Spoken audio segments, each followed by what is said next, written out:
नमस्कार, स्वागत है आपका एबीपी गंगा में। मैं अवधेश। दोपहर के 3 बज गए हैं। वक्त है उत्तर मध्य प्रदेश का, और उत्तर मध्य प्रदेश में आज हम बात करेंगे निकाय चुनाव के घमासान की। सपा की बात करें या भाजपा की, दोनों का विजय प्लान बन चुका है, लेकिन एआईएमआईएम भी विधानसभा चुनाव की तर्ज पर ही निकाय चुनाव में भी अपनी मौजूदगी दर्ज कराने की कोशिश कर रही है। तो सवाल यह है कि एआईएमआईएम इस बार किसका खेल बिगाड़ेगी, क्योंकि सपा हमेशा ये कहती रही है कि ये वोट काटने के लिए यहाँ पर आते हैं। सवाल ये भी है कि बड़ी पार्टियों से पहले ओवैसी की पार्टी अपने उम्मीदवारों की लिस्ट जारी कर देती है और पूरी तरीके से मैदान में उतर आती है।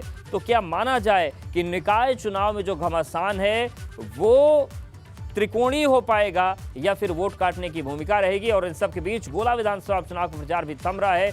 इन सब के बीच उत्तर प्रदेश पूरी तरीके से चुनावी मोड में जा चुका है।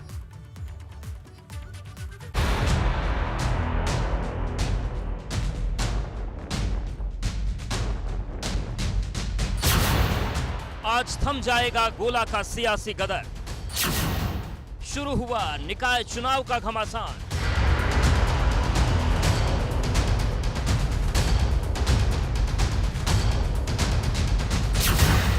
एआईएमआईएम की लिस्ट जारी, सपा की बड़ी तैयारी।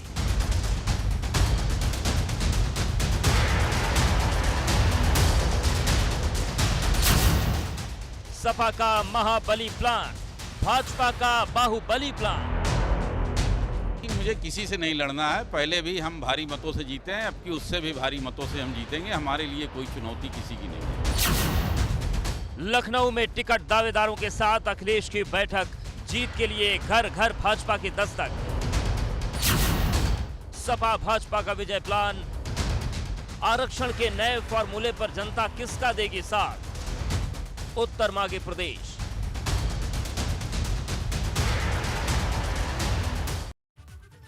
तो चाहे बात करें निकाय चुनाव की या फिर गोला विधानसभा चुनाव की, उसका आज अंतिम दिन है। 5 बजे चुनाव का शोर थम जाएगा, लेकिन निकाय की जो रणभेरी है वो बजने लगी है और सियासी चहलकदमी तेजी से दिख रही है। हमारे साथ कुछ खास मेहमान जुड़ गए हैं। मनोज काका जी हैं सभा प्रवक्ता, राकेश त्रिपाठी जी हैं प्रवक्ता भाजपा। हमारे साथ हमारे 2 सहयोगी भी जुड़ गए हैं, अनुभव और रतीश कानपुर से बने हुए हैं। सबसे पहले राकेश जी आपके पास आ रहे हैं। जिस तरीके से गोला उपचुनाव के प्रचार का आज आखिरी दिन है, निकाय चुनाव में भी चाहे समाजवादी पार्टी की बात करें, भाजपा की बात करें, आप दोनों लोग दम लगा रहे हैं। एआईएमआईएम कुछ ज़्यादा ही तेज चल रही हो तो प्रत्याशी भी घोषित कर चुके हैं। ये जो पूरा चुनावी मोड में यूपी गया है, क्या हवा और क्या लहर दिख रही है आप लोगों को? देखिए अवधेश जी, भारतीय जनता पार्टी का अपना कैडर बेस्ड ऑर्गेनाइजेशन है। भारतीय जनता पार्टी इसीलिए किसी भी चुनाव को पूरी रणनीति के साथ, गंभीरता के साथ, पूरे मनोयोग से लड़ती है। प्री प्लानिंग, डिटेल प्लानिंग करके लड़ती है। बूथ स्तर तक अपनी संरचना को एक्टिवेट करके लड़ती है। पार्टी का नेतृत्व से लेकर के पार्टी के बूथ स्तर के कार्यकर्ता पूरी ताकत के साथ जुटते हैं और परिणाम इसीलिए भारतीय जनता पार्टी के पक्ष में आता है। हम इस बात की परवाह नहीं करते कि किसने क्या तैयारी की है या किसकी क्या रणनीति है। भारतीय जनता पार्टी अपनी रणनीति के आधार पर, केंद्र में नरेंद्र मोदी जी की सरकार की उपलब्धियों के आधार पर और उत्तर प्रदेश में योगी आदित्यनाथ जी के कठोर प्रशासन के आधार पर आज जो परिवर्तन आए हैं, सुखद परिवर्तन आए हैं, उनके आधार पर हम गोला के विधानसभा के उपचुनाव में हैं। लेकिन वो समाजवादी पार्टी जिसके नेता अभी भी गोला उपचुनाव में प्रचार करने के लिए बड़े नेता नहीं पहुंचे हैं, ठीक वैसे ही जैसे रामपुर में, जैसे आजमगढ़ में नहीं गए थे, और जब परिणाम आता है तो परिणाम के बाद कहते हैं कि निर्वाचन आयोग ने हमारे 20,000 वोट काट दिए हैं, प्रशासनिक मशीनरी का दुरुपयोग हो रहा है, ईवीएम खराब हो गई है, तरह तरह के, और मीडिया पर भी आरोप लगाने का काम करते हैं।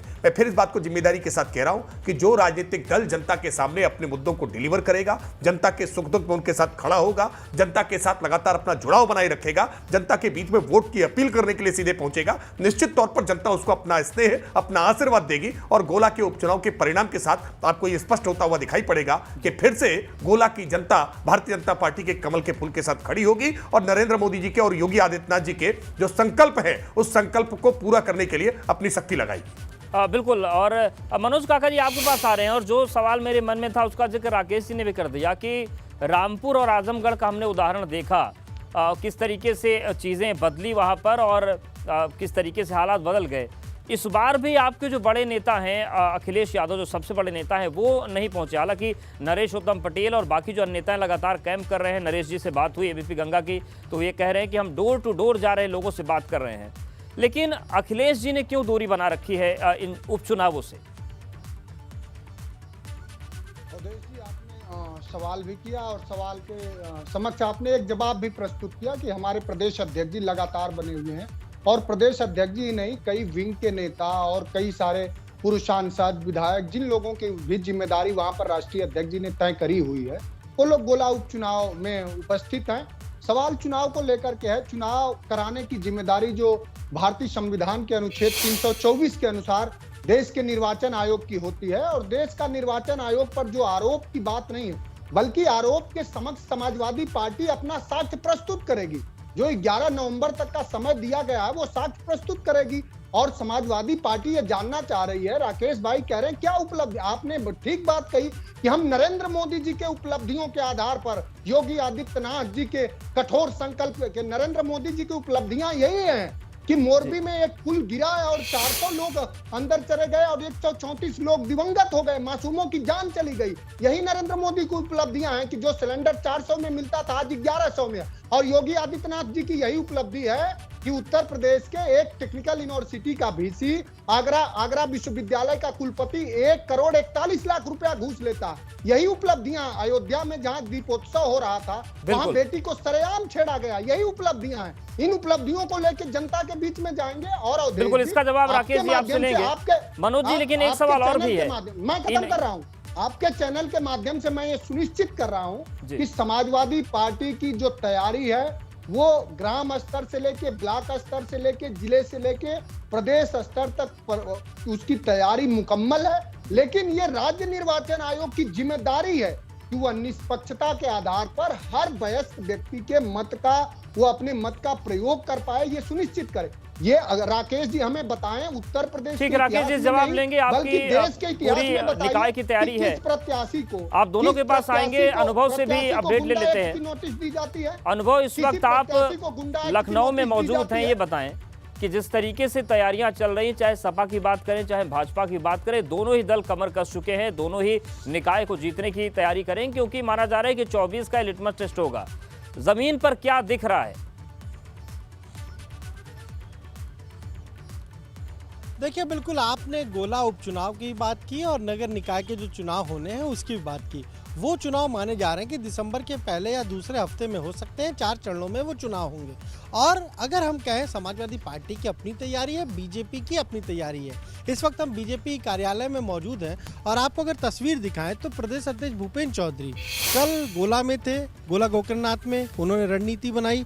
आज भी दिन भर वहाँ पर रहे और फिर दोपहर बाद वापस आ गए हैं और पार्टी कार्यालय पर इस वक्त एक बैठक कर रहे हैं जो किसान मोर्चा उसके साथ। बैठक किस लिए हो रही है? आगामी जो निकाय चुनाव होगा या फिर आगे जो कार्यक्रम है उसमें किसान मोर्चा की क्या सहभागिता होगी, क्या भूमिका होगी। तो देखिए, बीजेपी की इस तरह की तैयारी है, गोला उपचुनाव की बैठकों को लेकर वहाँ, चुनाव को लेकर वहाँ बैठ के और फिर उसके बाद पार्टी कार्यालय पहुँचकर यहाँ बैठ के। समाजवादी पार्टी कार्यालय पर अखिलेश यादव 2 दिनों से जा रहे हैं वहाँ पर। आज तमाम जगहों से लोग पहुँचे थे और उनसे मुलाकात की है। देखिए, हर पार्टी की अपनी रणनीति है। बिल्कुल, और इन सब के बीच अनुभव ये भी जानकारी मिल रही कि सपा दफ्तर में भी एक बड़ी महत्वपूर्ण बैठक चल रही है निकाय चुनाव को लेकर ही। देखिए, वहाँ पर तमाम जगहों से जो प्रत्याशी हैं जो चाह रहे हैं कि उन्हें कैंडिडेट बनाया जाए उसके लिए, और साथ ही साथ चूंकि समाजवादी पार्टी को इलेक्शन कमीशन को जवाब देना है तो उन्होंने एक पूरा फॉर्मेट जारी किया है और वो फॉर्मेट सभी को भेजा गया है। सभी जो विधायक हैं, जो जीते, जो हारे, जो जिला अध्यक्ष हैं, उन सभी लोगों को, और ये कहा गया है कि उस शपथ पत्र को भरकर भिजवाना है सबको यहाँ पार्टी कार्यालय पर 3 तारीख तक, ताकि वो सारी चीज़ें चुनाव आयोग को भेजी जाए। जिस तरीके से अखिलेश यादव ने आरोप इलेक्शन कमीशन पर लगाया था, उसके बाद इलेक्शन कमीशन ने जवाब मांगा है नोटिस जारी करके, और उसकी भी तैयारी हो रही। लेकिन देखिए, हमें बहुजन समाज पार्टी को नहीं भूल जाना चाहिए कि बीएसपी क्या इस निकाय चुनाव की तैयारी नहीं करी, वो बहुत जोर शोर से तैयारी कर रही है। और आप ये सोचिए कि उसने तो एक बार फिर से कहीं ना कहीं कोशिश है कि मुस्लिम वोट बैंक को कैसे साधा जाए। इमरान मसूद को पहले बीएसपी सुप्रीमो ने शामिल कराया और फिर सीधे सीधे कोऑर्डिनेटर बना दिया वेस्टर्न यूपी का। उसके बाद पश्चिम अगर बात करें तो पूर्वांचल, पश्चिम के बाद पूर्वांचल में यहाँ पर AIM-IM के जो पूर्वांचल के अध्यक्ष थे उन्होंने 2 दिन पहले अभी बीएसपी ज्वाइन की है। तो फोकस मायावती का भी, बिल्कुल मायावती को नहीं भूल सकते, एक्टिव हैं, लगातार ट्वीट भी आ रहे हैं और मुस्लिम दलित का जो समीकरण है उसको साधने की बात भी कही जा रही है। रतीश, आपके पास आ रहे हैं, वहां पर भी निकाय चुनाव को लेकर बैठकों का दौर चल रहा है, क्या उस मंडल से जानकारियां मिल रही हैं और किस तरीके की तैयारियां चल रही हैं निकाय चुनाव को लेकर? देखिए, भारतीय जनता पार्टी के बार बार नेता और जानकार ये बात कहते हैं, दावा भी करते हैं कि अपनी तैयारियों को लेकर और खासतौर से चुनावी तैयारियों को लेकर बीजेपी अपने विपक्षियों को हमेशा पीछे छोड़ती आई है। आज अगर बात की जाए तो भारतीय जनता पार्टी की आज से एक मतदाता संवर्धन का अभियान शुरू हुआ है जो आज से और 7 नवंबर तक चलेगा। इससे पहले की अगर बात की जाए और ज़मीनी स्तर की बात की जाए तो अल्पसंख्यक मोर्चा के कार्यक्रम हो चुके हैं, महिला मोर्चा के कार्यक्रम हो चुके हैं और पिछड़ा वर्ग का कार्यक्रम रविवार को हुआ। और आज जो सह प्रभारी हैं नगर निकाय चुनाव के, पूर्व उत्तर प्रदेश सरकार के मंत्री रहे हैं रणवेंद्र प्रताप सिंह उर्फ धुन्नी सिंह, आज वो बैठक ले रहे हैं। मंडल अध्यक्षों के साथ बैठक हो रही है और उनको बताया जा रहा है कि कैसे घर घर जाना है, वोटों को बढ़ाना है और वोटरों को भारतीय जनता पार्टी के पक्ष में लाना है। नगर निकाय चुनाव को लेकर के यहाँ पर बिसात बीत चुकी है। भारतीय जनता पार्टी के अंदर तमाम नाम आ चुके हैं, लेकिन जब हमने सह प्रभारी धुन्नी सिंह से बात की तो वो साफ तौर पे कहते हैं विपक्ष तो है ही नहीं, विपक्ष सोया हुआ है, कहीं कुछ दिख ही नहीं रहा है। क्योंकि विपक्ष का अगर कोई नेता या विपक्षी पार्टियां, चाहे समाजवादी पार्टी हो, चाहे बीएसपी हो, बिल्कुल, और चाहे सपा और बीएसपी की तैयारियों की बात करें तो उस जोन में किस तरीके की इनकी तैयारी दिख रही है?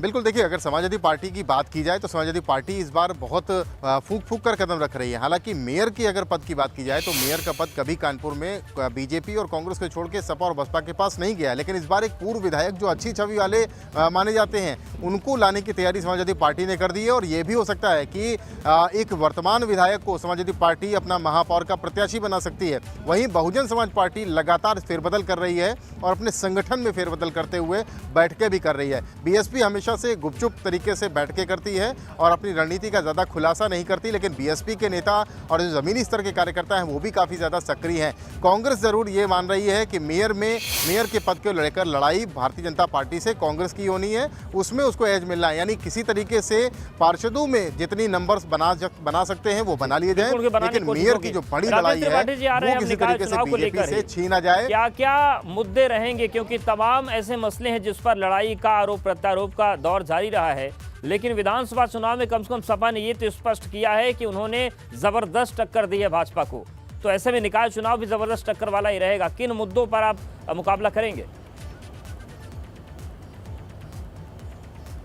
देखिए, अवधि से भी रतीश जी ने और अनुभव जी ने दोनों ने इस बात को बहुत स्पष्ट तौर पर बताया कि भारतीय जनता पार्टी ने निकाय चुनाव को लेकर के हर इकाई पर अपने प्रभारी, प्रवासी और संयोजक त्रिस्तरीय रचना हमने करने का काम किया और इन सब की बैठकें एक बार पहले हो चुकी हैं।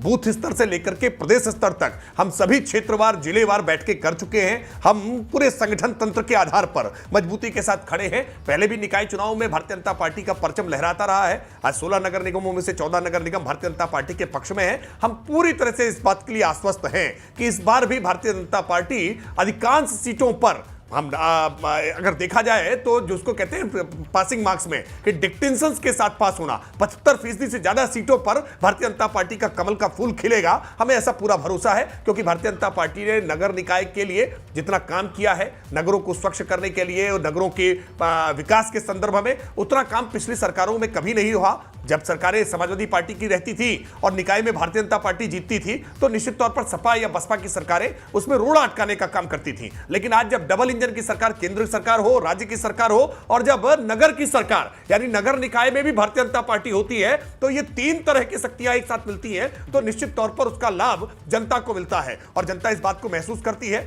नगर निकाय के चुनाव में भारतीय जनता पार्टी फिर अपना परचम लहराएगी, लेकिन सवाल तो समाजवादी पार्टी से पूछना चाहिए कि अपने संगठन का गठन तक नहीं कर पाए हैं। हमने तो नगर निकाय की इकाइयों तक गठन कर दिए, अभी प्रदेश का संगठन का गठन नहीं हुआ है। अभी केवल अध्यक्ष घोषित हुआ है। अध्यक्ष के फ्रंटल राकेश जी कह रहे हैं कि हमारी तो डबल इंजन है, हम ट्रिपल इंजन की तैयारी कर रहे हैं और आप लोग संगठन ही नहीं संभाल पा रहे हैं, तो चुनाव कैसे लड़ेंगे?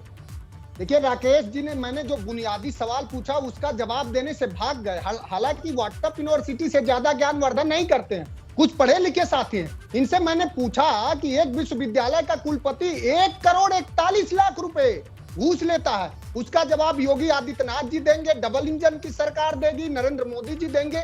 और जो मोरबी में जो घटना घटी, अमानवीय घटना घटी है, आप एक घड़ी बनाने वाली कंपनी को पुल बनाने का ठेका दे देते हैं और 134-150 मासूमों की जान चली जाती है। आपको शर्म आती है कि नहीं? आप में संवेदना बची है कि नहीं? और उसके अलावा लोगों का इलाज करने के अलावा जो तस्वीरें आ रही हैं कि अस्पतालों का अवधेश जी रंगरोगन किया जाता, जब अवधेश जैसा विद्वान पत्रकार अपने गांव में जाता है तो डबल इंजन की सरकार सड़क नहीं बनाती है, पगडंडियों पर जाके चलना पड़ता है। आज इनके जो पीडब्ल्यूडी मिनिस्टर हैं 34 करोड़ की सड़क को अपने अंगुलियों से उधेड़ दिए। तो यही तो है, डबल इंजन और ट्रिपल इंजन की जितनी भी सरकार होगी उसमें उतना तेजी से भ्रष्टाचार होगा और ये देश गर्त में दिन ब दिन घंटे दर घंटे जा रहा, भूखमरी के चपेट में है। उत्तर प्रदेश में आज डेंगू फैला हुआ है। आप जिस शहर से आते हैं तो अस्पतालों में खून और प्लेटलेट की जगह मौसमी चढ़ाया जा रहा है। राकेश जी जवाब दे पाएंगे? आज चौपन जानते हैं, सोनभद्र में चौपन जानते हैं। एक माँ ने रोड पर प्रसव पीड़ा हो, इसको प्रसव हुआ, इसका जवाब आप दे ठीक है राकेश, जवाब ले लेते हैं क्योंकि ये तमाम ऐसे मुद्दे हैं जो इस वक्त गूंज रहे हैं। पाएंगे आप इन विषयों का जवाब दे पाएंगे? उत्तर प्रदेश में लोगों को इलाज कब मिलेगा? सड़कें कब अच्छी बनेंगी? एक एक करके सवालों का जवाब आप जवाब दे दीजिए। एक एक करके सवालों का जवाब देता हूं। देखिए क्या आपने सवाल उठाने जब शुरू किए ना तो आप सवाल उठाते उठाते गुजरात पहुंच गए। गुजरात पहुंच गए जहां पर आपका कोई आधार नहीं है। गुजरात पहुंच गए जहां तक की यात्रा आपके लिए मुश्किल है। अरे उत्तर प्रदेश में आप गोला का एक विषय नहीं उठा पाए कि गोला के उपचुनाव पर कोई एक विषय उठा पाते। आप नगर निकायों के संदर्भ में कोई सवाल नहीं उठा पाए। आप अगर आज ये कह रहे हैं कि आज की स्वास्थ्य सेवाएं अगर लाचार है तो याद करके बताइए ना कि आपके शासनकाल में जापानी इंसेफेलाइटिस से हजारों बच्चे हर साल कवलित होते थे, लेकिन कभी आपके कानों पर जू नहीं रेंगता था। अब आप सवाल पूछेंगे उसके बाद लगातार बोलेंगे ताकि सवाल का जवाब ना आने पाए। भाई आपने सवाल मनोज जी जवाब ले लेते हैं, पूछने के बाद थोड़ा रुक करके मनोज जी जवाब ले लेते हैं। राकेश जी सवाल उन्होंने सीधा उठाया कि प्रयागराज का प्रशासन ये तय ही नहीं कर पा रहा है कि वो प्लेटलेट था कि मौसमी था। पहले एक बार डीएम साहब कहते हैं कि मौसमी था, फिर कहते हैं प्लेटलेट था, फिर मौसमी हो जाता है, समझ नहीं आ रहा है ऐसे इलाज होगा क्या? और ये निकाय का ही मसला ही है। राकेश जी, मनोज जी जवाब ले लेते हैं। पूछिए निकायों में। देखिए मैं एक बात बहुत स्पष्ट तौर पे अवधेश जी बहुत स्पष्ट तौर पर मनोज जी जवाब ले लेते हैं कि किसी लेते हैं राकेश जी। सुन लीजिए, इलाहाबाद के सड़कों की कितनी बर्बर हालत है, पूरा बनारस भूल जाते हैं कई बार। प्रधानमंत्री मनोज जी जवाब ले लेते हैं। राकेश जवाब देना चाह रहे हैं आपका। राकेश मनोज जी को लगता है कि पार्टी का मंच सजा है और लगातार हल्ला बोलते रहना है। नहीं मनोज जी कई बार भ्रम में आ जाते हैं। उनको लगता है पार्टी का मंच है, हल्ला बोलते रहना है लगातार, क्योंकि जनता इनकी आवाज तो सुनती नहीं है। जनता इनकी बात सुनती तो है नहीं, इसलिए इनको बात सुनानी भी नहीं है, लगातार बोलते रहना है। अब थोड़ा सा सुनिए मनोज जी, आप तो बहुत संजीदा व्यक्ति है, थोड़ा सा सुनिए। आप और समाजवादियों की तरह नहीं है, थोड़ा सा सुन लीजिए। आप सीनियर व्यक्ति हैं, अब तो सीनियर व्यक्ति हो गए भाई। अब तो आपसे बचकानेपन की उम्मीद नहीं है। आप तो सवाल पूछते हैं तो जिम्मेदारी से सुना करिए। उस सवाल के जवाब में कुछ खामी होगी तो फिर आप टोकिएगा, फिर आप बताइएगा।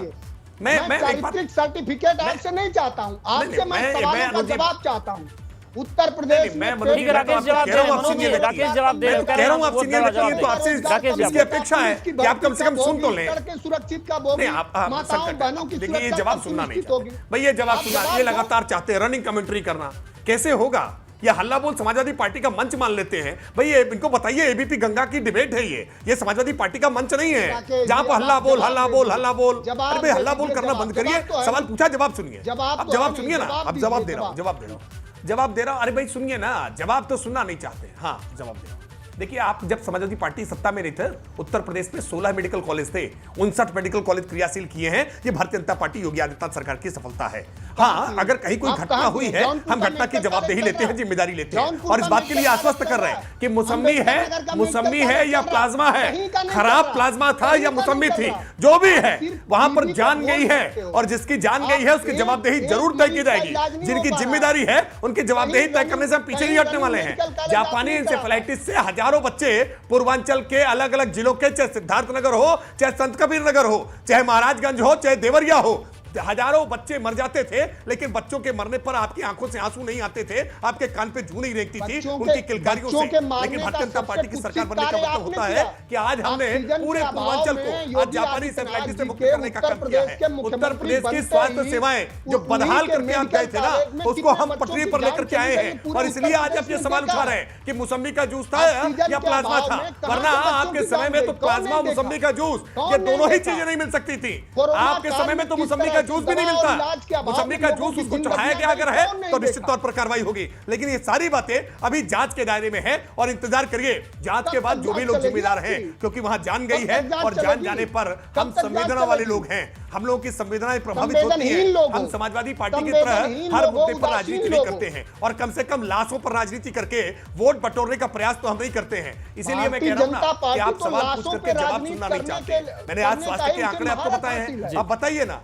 आप बताइए कि आपके पूर्ववर्ती सरकार बहुजन मैं समाज पार्टी आपसे की सरकार में एनआरएचएम का घोटाला होता है, सवाल एक कर एक रहा करके हूं। सीएमओ मारे जाते हैं और आपकी सरकार आती है, आप उनका बचाव करने में लग जाते हैं। आप- मुकेश श्रीवास्तव आप जैसे एनआरएचएम नहीं, घोटाले के संजय आरोपी को गांधी, अपनी पार्टी से संजय टिकट गांधी देकर के आप- चुनाव लड़ाते हैं। आप PGI स्वास्थ्य में के कितनी मसले देर को बढ़ा लेकर के दिए? आपने कितने गैर जिम्मेदाराना पर रखा है, कितनी और लापरवाही देश दिन से और घटनाओं का पूछिए जिक्र PGI करने में लगूंगा कितना ना। ठीक है, कितने तमाम बच्चे मुद्दे हैं कितने जिन बड़े पर हुए हैं, निकाय कितने बच्चे चुनाव सबको में पढ़ाते समय जो में परिणाम है है, प्रभावित तो होगा। शायद हमारे मुझे साथ लगता है लगातार डिबेट का समय खत्म हो जाएगा। अनुभव मैं और इसको अतीश फिर भी बने हुए, जिम्मेदारी के आप साथ दोनों कह के पास भी आएंगे। मनोज जी, राकेश जी बने रहे यहाँ पर। वक्त एक छोटे से ब्रेक का, लेकिन सवाल यही कि आखिर वो कौन से मुद्दे होंगे जिन पर निकाय चुनाव में राजनीतिक दलों का भविष्य तय होगा, चर्चा करेंगे। वक्त एक ब्रेक का है।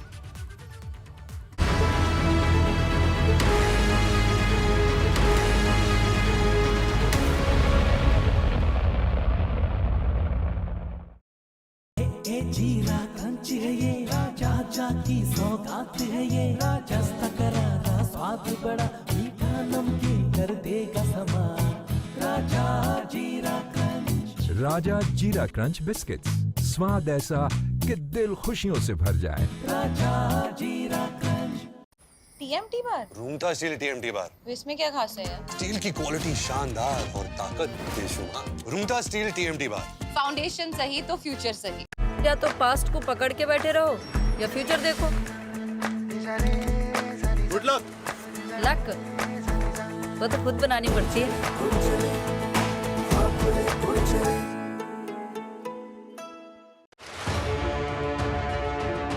आपके सरोकार से जुड़े सुलगते सवाल उठाएंगे हम, शासन को राजधर्म, प्रशासन को फर्ज और कर्म याद दिलाएंगे हम। बेखौफ आवाज उठेगी, दूर तलक गूंजेगी, बात तो चुभेगी। देखिए रोहित सावल के साथ सोमवार से शुक्रवार रात 8 बजे सिर्फ एबीपी गंगा पर। बात तो चुभेगी को प्रेजेंटेड बाय केंटारो, जो देता है सबसे शुद्ध पानी। डबल दीपक कच्ची घानी मस्टर्ड ऑयल, भरोसा जो प्यार से परोसा। Powered by protons antacid gel, eat happily live happily. को पावर्ड बाय साइकिल अगरबत्ती, प्रार्थना की खुशबू।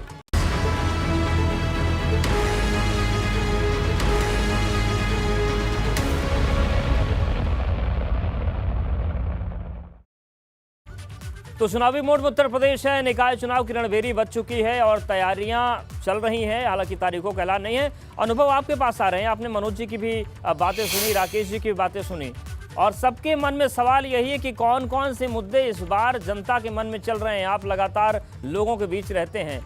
निकाय चुनाव में कौन कौन से मुद्दे हावी रहने वाले हैं इस बार?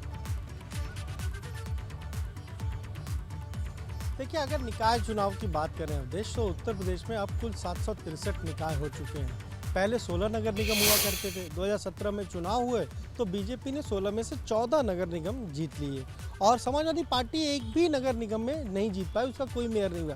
बल्कि बसपा ने एक जरूर सीट जीती थी, उनका एक मेयर हुआ था। इस बार अब 17 नगर निगम उत्तर प्रदेश में, एक नगर निगम शाहजहांपुर का बढ़ चुका है।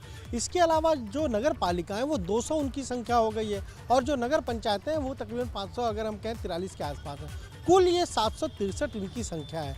अब तैयारी सबके लिए ये महत्वपूर्ण है। क्यों महत्वपूर्ण है?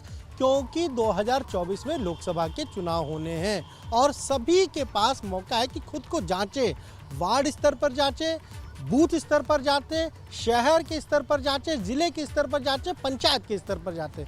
जो बात राकेश त्रिपाठी ने कही, देखिए बीजेपी ने क्या किया, अपनी पूरी संरचना तैयार कर ली है। वार्ड पर कौन रहेगा, कौन कहाँ का प्रभारी है, कौन चुनाव संयोजक होगा, कौन कहाँ पर जिम्मेदारी किसकी क्या होगी, बैठकें भी हो चुकी हैं। प्रदेश अध्यक्ष हो, महामंत्री संगठन धर्मपाल सैनी हो, प्रभारी हो, सब बैठ के कर रहे हैं। लेकिन अभी चूंकि समाजवादी पार्टी, अगर हम कहें कुछ समय पहले जिस तरीके से नेताजी का निधन हुआ तो ज़्यादातर समय वहाँ पर लोग रहे, पर अब ज़रूर ये है कि 4 दिन पहले अखिलेश यादव भी वापस लखनऊ आ चुके हैं और पार्टी के लोगों की सक्रियता भी चुनाव में बढ़ी है और अन्य गतिविधियों में बढ़ी है। तो जाहिर सी बात है कि जब प्रदेश अध्यक्ष चुने गए हैं, नई कमेटी यहाँ बननी है प्रदेश में भी, और अगर राष्ट्रीय कार्यकारिणी की बात करें तो वो भी नया गठन होना है, तो सारी चीज़ें नए तरीके से गठित होनी है। फिर अगर बीएसपी की बात करें तो बीएसपी की भी अपनी तैयारी चल रही है, लेकिन बीएसपी की सारी तैयारी पर्दे के पीछे चलती है। जब चुनाव होते हैं तभी पता चलता है कि बीएसपी की क्या रणनीति है, पर बीएसपी ने अपनी रणनीति में काफ़ी बदलाव ज़रूर किए हैं। 2024 के लोकसभा चुनाव के पहले ये जो निकाय के चुनाव हैं, ये यूपी बीजेपी के लिए बहुत महत्वपूर्ण है। क्यों महत्वपूर्ण है? एक तो सरकार के तकरीबन 8 महीने हो जाएंगे, 8 महीने के कामकाज का एक तरीके से जनता क्या मोहर लगाएगी, किस तरीके से देख रही है वो समझ में आ जाएगा। दूसरा जो दोनों कमांडर हैं, चाहे बिल्कुल उन कमांडरों की भी परीक्षा है, जो प्रभारी की बात करें या प्रदेश अध्यक्ष की बात करें। रतीश, अगर हम कानपुर की बात करें, मुद्दों की अगर हम बात करते हैं तो कौन कौन से मुद्दे हैं जो किस्मत तय करेंगे राजनीतिक दलों की?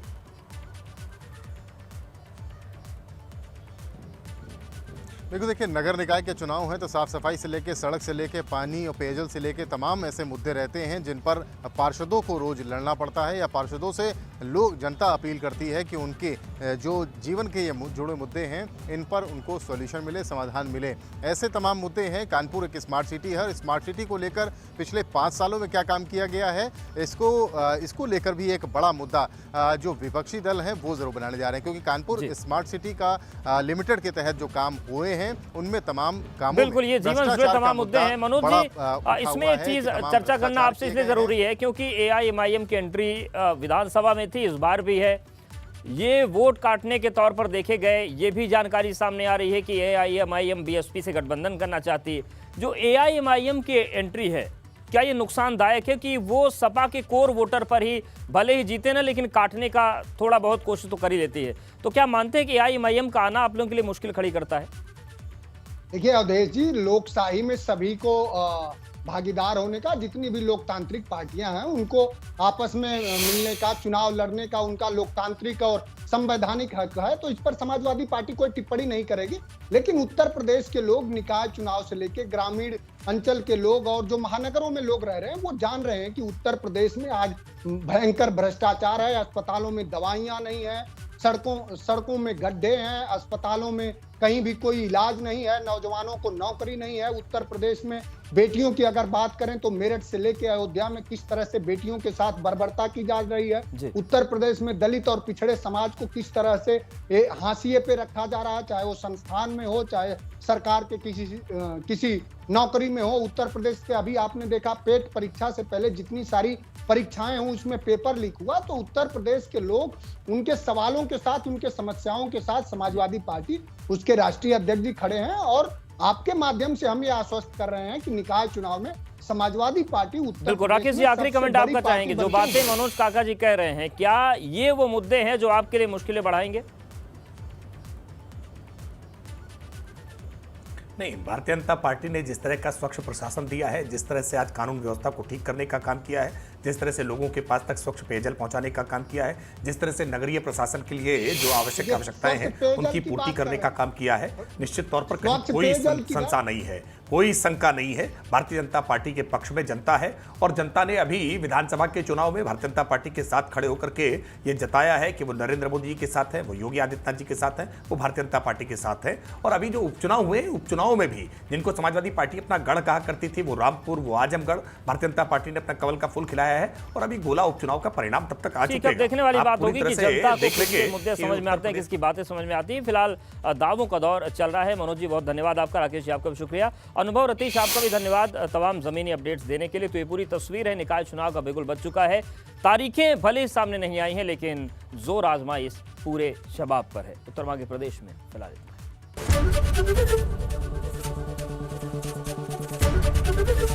एबीपी गंगा, खबर आपकी, जुबान आपकी।